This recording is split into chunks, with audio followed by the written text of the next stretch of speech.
रविवार, तीसरा रविवार मंथ का आप लोग सभी अंदर इस मेडिटेशन के अंदर सम्मिलित होने का प्रयत्न करेंगे। कल हरियाली अमावस है और हर अमावस के दिन 65 यंत्र का जाप रहेगा। तो 65 यंत्र के जाप के अंदर आप बहनों को सभी को हरे कलर के ड्रेस कोड में आना है। कल 65 यंत्र का जाप है। सभी बहनों को हरे रंग के वस्त्र में आना है और भाइयों को सफ़ेद वस्त्र के अंदर। आपके पास जो भी प्रार्थना की पुस्तकें होगी या श्रीमान सुमेरवल जी मुनोत की भी पुस्तकें आप सभी के पास शायद होगी, जो भजनों की या प्रतिक्रमण की है, तो उसमें भी 65 यंत्र है। मुझे आपको सिर्फ यह कहना है कि आपके पास जो भी पुस्तकें अवेलेबल हो जिसमें 65 यंत्र नाम का यंत्र हो और श्री नेमीश्वर संभव स्वाम इसका शुरुआत का पंक्तियां है, वो जिसमें भी आपको मिलती हो तो ऐसी पुस्तक आप साथ में कल लेकर के आएंगे। वह भी तीर्थंकर परमात्मा की बड़ी ही प्रभावशाली स्तुति है। तो इस प्रकार से 65 यंत्र का जाप कल रखा गया है, उसका आप सभी ध्यान रखें। हर अमावस के दिन यह जाप रहेगा। आज हमारे रविवार का दिन है, छुट्टी का दिन है, इसलिए लाइट की भी छुट्टी हो गई उसको भी विश्राम चाहिए। तो यहाँ पर आज मरुधर केसरी सेवा समिति के काफी सदस्य दूर दूर से यहाँ पर प्रवचन सभा के अंदर उपस्थित हुए हैं। उन सभी का हम हार्दिक अभिनंदन करते हैं। जिनवाणी के लिए आप सभी को हम बहुत बहुत साधुवाद भी देते हैं, आमंत्रण भी देते हैं कि जिनवाणी को अवश्य अवश्य आप चातुर्मास काल में क्या करें, सुनने का लाभ लेते रहे। तो यहाँ आज रविवार है, रविवार को हम कैसे अच्छा बनाएं, क्योंकि हमारे जो अंग्रेज है इन्होंने 200 वर्षों से ज़्यादा हमारे इस देश के ऊपर क्या किया, राज्य किया। हम लोग तो वीर निर्वाण संवत भी भूल गए, विक्रम संवत भी भूल नहीं गए, भुलाया गया हमको।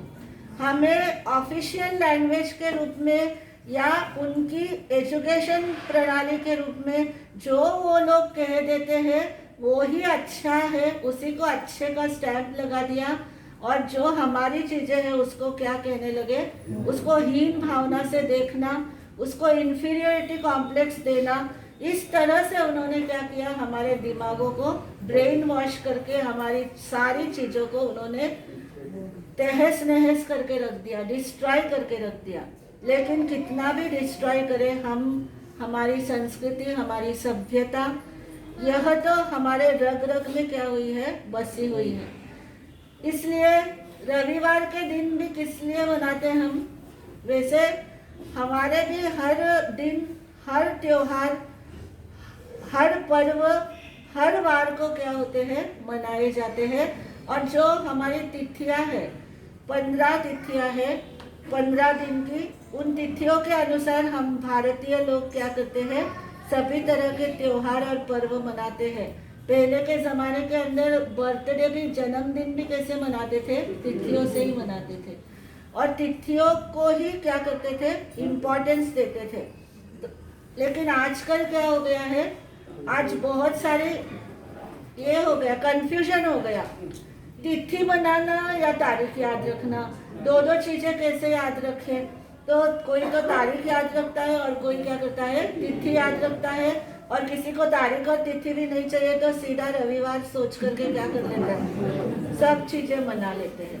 तो रविवार कहते हैं ना, मित्र रविवार है, बंद व्यापार है, आज आना पड़ा। मित्र रविवार है, बंद बाजार है, आज आना पड़ा। रोज हम कहते हैं कि आप स्थानक में आओ तो हमें समय नहीं मिलता।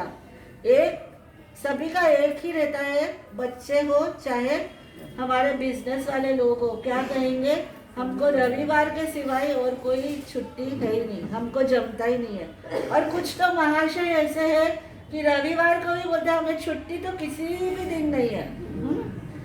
हाँ, अपने यहाँ पर एक बहुत अच्छी एक कविता चलती है, ये भी अंग्रेजों की है, सोलोमन ग्रांडी है ना।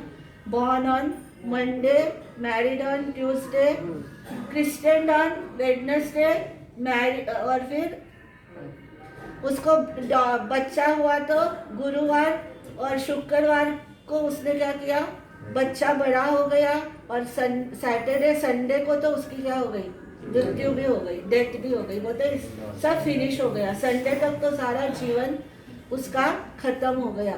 तो इस तरह से ये रविवार जो है इसको संडे कहते हैं।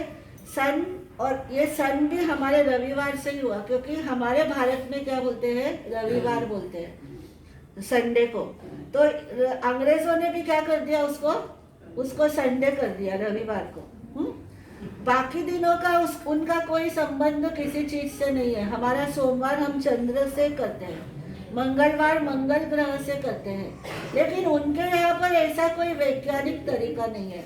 वो लोग तो सिर्फ हमारा रविवार देख करके क्या कर दिया, उन्होंने भी उसको संडे कर दिया कि सूर्य का दिन है, क्योंकि सूर्य हमारा सबसे तेजस्वी लगने वाला क्या है, ग्रह है ना। ज्योतिष के अंदर 5 ग्रह, सूर्य, चंद्र, ग्रह, नक्षत्र और तारा, ये सबके सब मेरू पर्वत के चारों तरफ परिभ्रमण करते हैं। ऐसी हमारी जैन धर्म की, जैन दर्शन की मान्यता है। तो ये जो सूर्य है उसका कार्य क्या है, ऊर्जा देना, एनर्जी देना, यही उसका कार्य है। क्योंकि सोलार एनर्जी के नाम से आज क्या हो रही है, आज गैस भी चलते हैं, सोलार के हीटर्स भी चलते हैं, सोलार के बल्ब भी चलते हैं, और सोलार के कुकर भी अभी बाजार में, मार्केट में चालू हो गए है ना। तो ये जो सोलार है इसको एक एनर्जी के रूप में क्या करते हैं, मानते हैं कि ये एक एनर्जी है, एक ऊर्जा है। वो ऊर्जा हमको दिखती नहीं है, लेकिन उस ऊर्जा की अनुभूति से हम गुजरते हैं। इसी तरह से इस ऊर्जा का इतना बड़ा प्रभाव है कि इस ऊर्जा के कारण से हमारे जो बैक्टीरिया होते हैं वो भी क्या होते हैं, मर जाते हैं। हमको बहुत सारे, हम देखते हैं कि सूर्योदय के बाद में मच्छर नहीं काटते हैं क्या, कब काटते हैं, अंधेरा होता है और मच्छरों का आना शुरू हो जाता है, अंधेरा होता है, और हाँ, बहुत सारे जो जीव जंतु है वो क्या करते हैं, रात्रि के समय में आते हैं। इसलिए अपने यहाँ पर कहते हैं कि रात्रि का भोजन क्या है, मांस के बराबर है।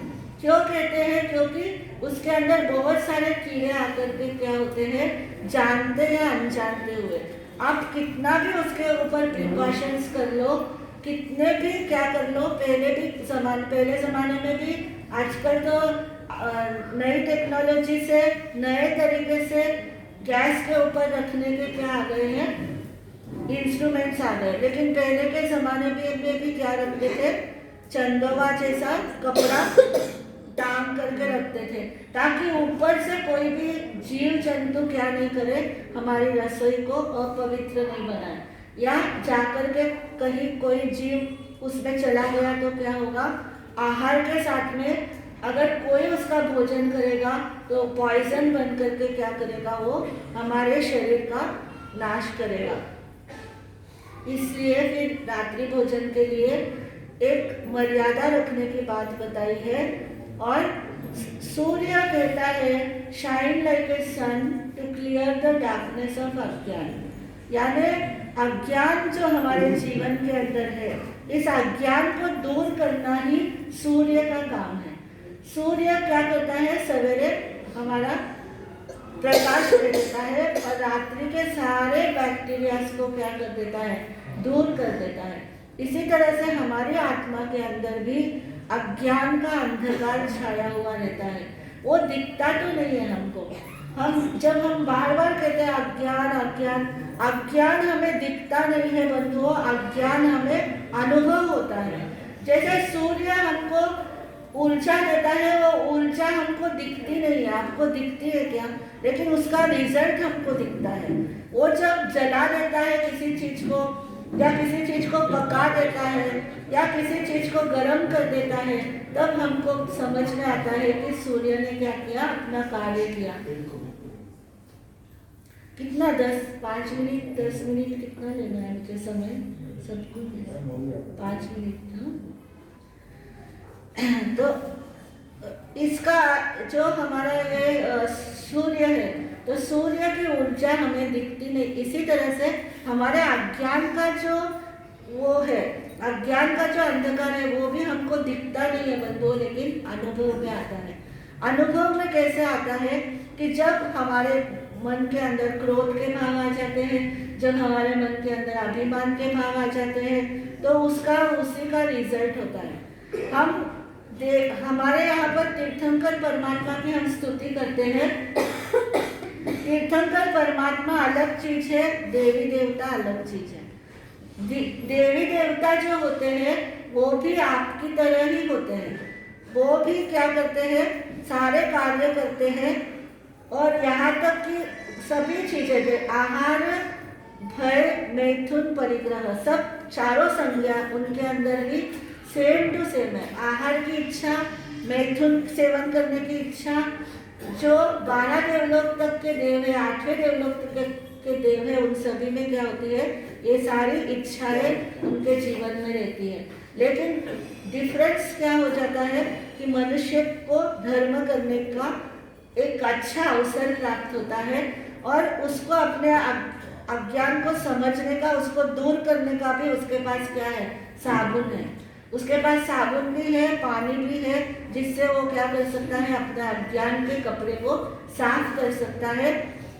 इस तरह से वह उसे क्या करना चाहिए, सूर्य को देख करके हमें अपने सम्यक ज्ञान के सूर्य को उजागर करना चाहिए। लेटर आगे का लेटर में बोलूंगी तो लंबा हो जाएगा। मुझे आज ये भी मेरा पूरा विषय नहीं हो पा रहा है क्योंकि समय का अभाव है। तो हमारी जो ऊर्जा है, उस ऊर्जा को हमें क्या करना है, उसे सही दिशाएं देनी है।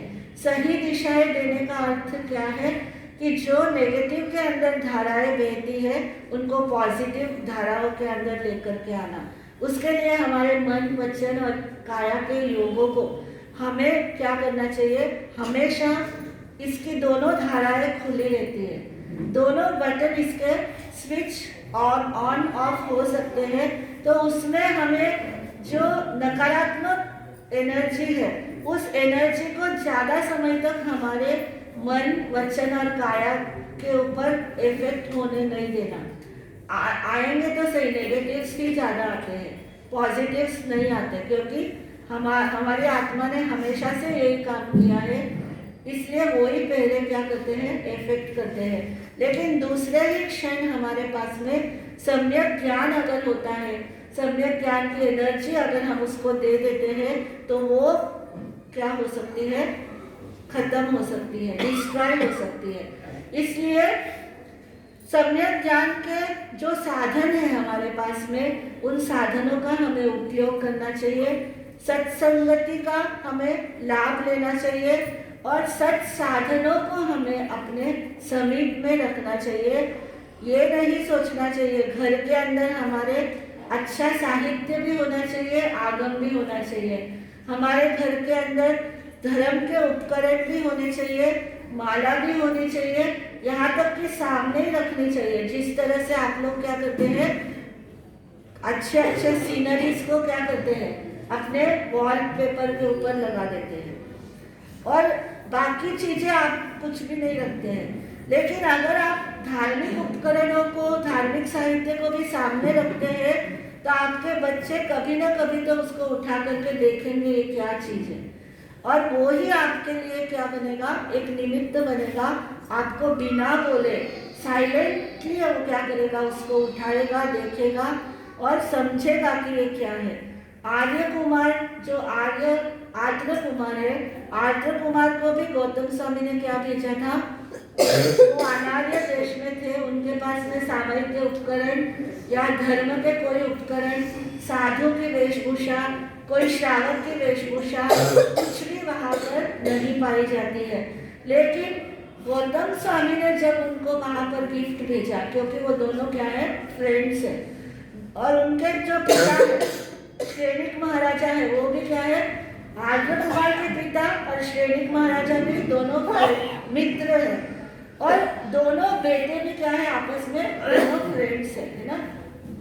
तो उन्होंने सोचा कि वो बड़े संस्कारी हैं, बड़े अच्छे स्वभाव के हैं, उनको ये गिफ्ट भेजना चाहिए। तो तब जब उन्होंने धर्म के उपकरण उनको भेजे, तब उसको देख करके आर्द्र कुमार को क्या हो गया, जाति स्मरण ज्ञान हो जाता है, और वो उन उपकरणों के कारण से ही चल करके राजा श्रेणिक के पास, अभय कुमार के पास और भगवान महावीर के पास में आना चाहते हैं, आते भी हैं, और बाद में वो दीक्षा भी धारण कर लेते हैं। तो उपकरणों का भी इतना बड़ा प्रभाव होता है। इसलिए धार्मिक उपकरण हो तो वह घर के अंदर अच्छा साहित्य हो तो घर के अंदर सामने ही रखना चाहिए, जिससे आने जाने, क्योंकि उससे भी नेगेटिविटी दूर होती है। बंधु, वास्तु के अनुसार कहते हैं कि हमारी जो भी चीजें होती हैं उससे नेगेटिव एनर्जी दूर हो जाती है। अभी लकी ड्रॉ के अंदर हमने एक यंत्र, स्वस्तिक का यंत्र, जो अभी महासती प्रशंसा श्री जी ने आपको बहुत अच्छी तरह से मेडिटेशन करवाया, वह यंत्र और उसके साथ में 65 यंत्र, उसके साथ में तिजय पहुत स्तोत्र का यंत्र है। बंधुओं, जब हम अपनी एनर्जी खोने लगते हैं, हमारी एनर्जी जब क्या हो जाती है, नष्ट होने लगती है, किसके कारण से, ज़्यादा एक्सर्शन के कारण से, बहुत काम कर लिया, बहुत सिर थक गया, बहुत शरीर थक गया, ऐसे समय के अंदर कितना रेस्ट ले लो फिर भी क्या नहीं होता, हम वापस रिचार्ज नहीं होते हैं। हमारे साथ भी ऐसा होता है। हमको फिर क्या करना पड़ता है, दूसरी चीज़ों से अपने आप को क्या करना पड़ता है, थोड़ी एनर्जाइज करना पड़ता है। जैसे हम क्रिस्टल की मालाएं हैं तो उसको हम अपने पास रखेंगे, यंत्र है तो उसको हम क्या करते हैं, उसको लेकर के बैठते हैं। तो इनसे क्या होती है, वो सकारात्मक ऊर्जा हमारे भीतर प्रवाहित होने लगती है, और उससे धीरे धीरे हमारे अंदर उनकी जो पंच परमेश्वर की एनर्जी है, जो उस यंत्र की एनर्जी है, वो सब हमको भी क्या करती है, पॉजिटिव करने लगती है, चार्जिंग जैसा होता है। और सचमुच में अनुभव करो तो उससे हम चार्ज हो जाते हैं, और कोई चीज़ हमारे लिए इतनी कार्यकारी नहीं होती है, इतनी एक्टिवली चार्ज नहीं करती है जितनी ये चीज़ें हमारी एक्टिवली क्या करती हैं, चार्ज करती हैं। इसलिए इन चीज़ों का बहुत बड़ा महत्व है। हमारे निमित्त के इंस्ट्रूमेंट्स के रूप में ये हमारे भीतर के भावनाओं को, हमारे शरीर के शक्तियों को क्या करते हैं, वापस रिटेन करते हैं, संजोग करके उससे फिर दोबारा हम क्या करते हैं, हमारी सारी कोशिकाएं, हमारे सारे जो सेल्स है, वो सारे के सारे सेल्स हमारे धीरे धीरे क्या होते हैं, चार्ज होते जाते हैं। इसलिए मेडिटेशन कराते हैं, इसलिए जाप करवाते हैं, कि ताकि हम क्या करें, वापस उस एनर्जी को गेन करें, फिर से हम स्फूर्ति के साथ में क्या करें, अपने कार्यों के ऊपर लग जाए। तो इतना ही कह करके मैं अपनी बात को समाप्त करती हूँ, और आगे के लिए मंत्री जी को कहती हूँ कि वो संचालन करें। शासन प्रतिष्ठित भगवान महावीर स्वामी के चरणों में कोटि कोटि वंदन, नमन, अभिवंदन। अत्र विराजित परम पूज्य गोविंद मैया डॉक्टर प्रतिभा श्री जी महाराज साहब, डॉक्टर प्रशंसा श्री जी महाराज साहब के पवित्र पावन चरणों में कोटि कोटि वंदन, नमन। आज की धर्म सभा में पधारे हुए सभी धर्म प्रेमी बंधुओं का, माताओं का, बहनों का श्री वर्तमान स्थान निवासी जैन श्रावक हार्दिक स्वागत करता है, अभिनंदन करता है। आज की धर्म सभा में हमारे गुरु भक्त मरुधर केसरी गुरु सेवा समिति के सदस्य और श्राविकाएं, श्रावक और श्राविकाएं जो पधारे हैं, मैं उनका तहे दिल से हार्दिक स्वागत करता हूँ, अभिनंदन करता हूँ। आप सभी के लिए अल्पाहार की व्यवस्था ऊपर के भोजनशाला में रखी गई है। कृपया मंगल पाठ के पश्चात अल्पाहार अवश्य लेकर के पधारें। हाँ, ये जो आज बहुत ही सुंदर आज जो ये बहुत ही सुंदर जाप मां सती जी ने आज ये करवाया, बहुत ही इतना मतलब अच्छा लगा और सभी ने ध्यानपूर्वक ये जाप किया। तो आप सभी को बहुत बहुत धन्यवाद है। और माँ सती जी की द्वारा ये पूरा ये जो जाप का है, माँ सती जी छोटे महाराज साहब, प्रशंसा श्री जी महाराज साहब के द्वारा ये बनाया गया है और बहुत ही सुंदर इन्होंने ये करवाया। और मुझे माँ सती जी जो यहाँ पर लगातार अपना जो प्रवचन श्रृंखला जो यहाँ पर चल रही है, अपने जो पूर्वधर हुए हैं, जो पहले केवली हुए, उसके बाद में 14 पूर्वधारी हुए, उसके बाद में 10 पूर्वधारी हुए, उसके बाद में 9.5 पूर्वधारी हुए। तो ऐसे हमारे आचार्य परंपरा, हमारे गुरु भगवंतों की परंपरा इतनी महान है। तो जिनवाणी की ये गंगोत्री कहाँ से शुरू हुई, उसकी पूरी जानकारी प्रतिदिन प्रवचन में 9 से 10 बजे तक आपके समक्ष रखी जा रही है। माँ सती जी ने जैसा कि फरमाया, कल कैसेटिया यंत्र का जाप होगा ठीक 9 से 10 बजे तक। सभी बहनों को हरे रंग की साड़ी में पधारना है, सभी बहनों को हरे रंग की साड़ी में, और भाइयों के लिए सफेद वस्त्र या सामयिक वस्त्र। तो आप इस बात का ध्यान रखें, कल ठीक 9 बजे से ये कैसेटिया यंत्र का जाप शुरू हो जाएगा।